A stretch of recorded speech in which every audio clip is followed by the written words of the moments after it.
So, ayun, magpapagwit muna kami tatlo. Check yung ano itsura ko mamaya.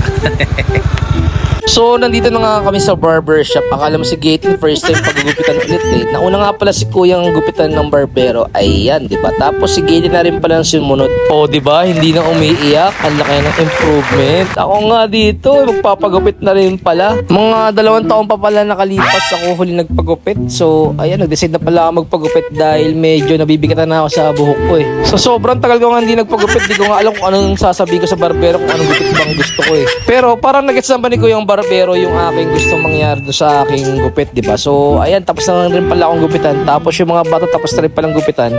Di ba? Ang popogi po yung ano, ha?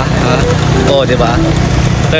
So, ito nga pala yung buhok ko bago ako magpagupit. Tapos, ito na nga pala yung kinalabasan, di ba? Ganun pa rin naman. Abi!